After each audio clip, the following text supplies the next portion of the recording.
Welcome to this explainer. Okay, let's be real for a second. Advanced statistical analysis usually makes people want to run for the hills, right?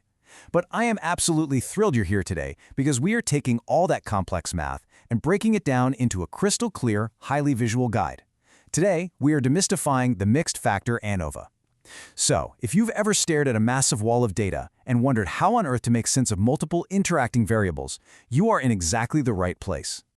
But look, we're not just going to stare at abstract formulas today. No way. We're anchoring this whole thing to a tangible, real-world case study. I want you to think of this explainer as a detective investigation. Our central mystery? We want to know if the type of grip you use, combined with the weight of the load you're lifting, actually affects how fast you lift. Imagine you're in the gym, analyzing an athlete's performance. You change their grip, you change the weight on the bar. Does one specific grip hold up better under a really heavy load? Well, that is the exact mystery our data is going to solve today. To solve this mystery, here's our roadmap. We'll start with the mixed factor ANOVA, lay out our 3 null hypotheses, and check our statistical assumptions. Then we'll speedrun the number crunching in JASP, decode the results, and finally wrap the whole thing up with post hoc testing. All right, part 1, the mixed factor ANOVA. Okay, let's dive into this and firmly map our abstract statistical terms directly to our weightlifting suspects. On the left, we have our within subjects factor. Basically, this is a factor where the exact same subjects are tested across different conditions.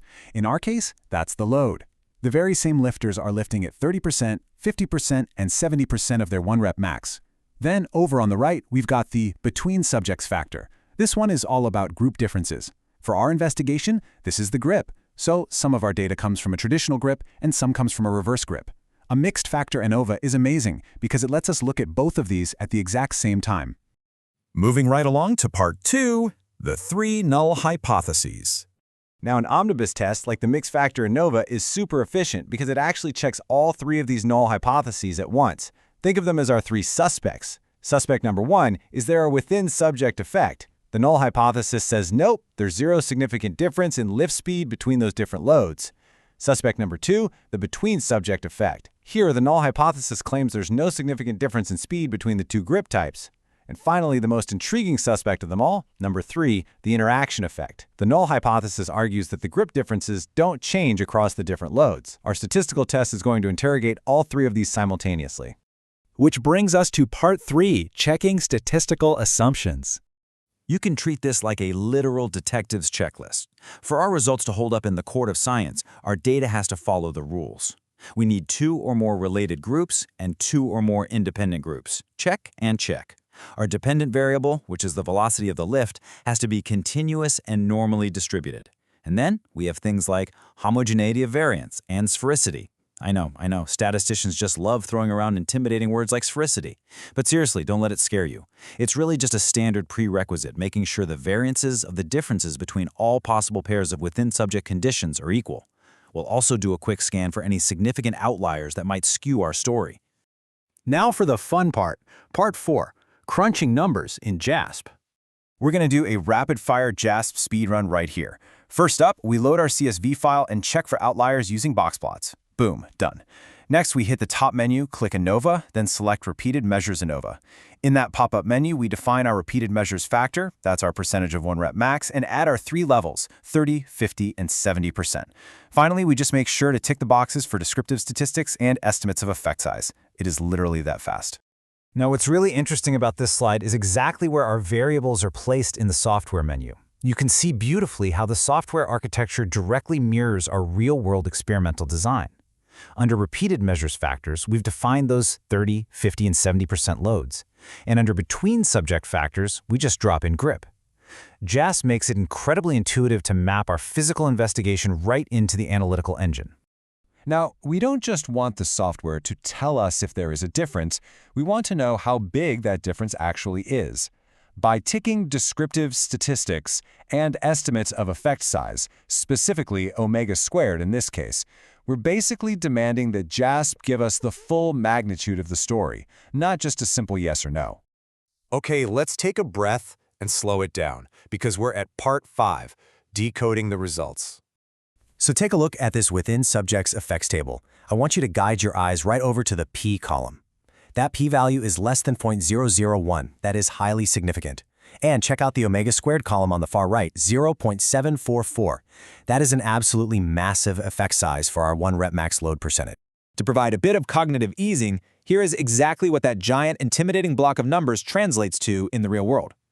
Irrespective of grip type, there is a significant difference between the 3% 1 rep max loads. Essentially, changing the weight on the bar definitely changes the speed of the lift. Science mathematically confirms what every single gym-goer feels in their bones. But wait, every good detective story has a plot twist, right? Remember that scary word sphericity? Well, Machli's test actually flagged a sphericity violation in our data. One of our rules was broken. But don't panic. JASP provides a brilliant workaround for this. By applying the greenhouse Geyser correction, which you can see noted right there in the table, we adjust our degrees of freedom. This totally saves the day, keeps our investigation mathematically sound, and absolutely confirms our highly significant findings.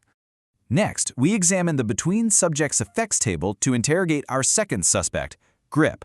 Once again, our p-value is less than 0.0001.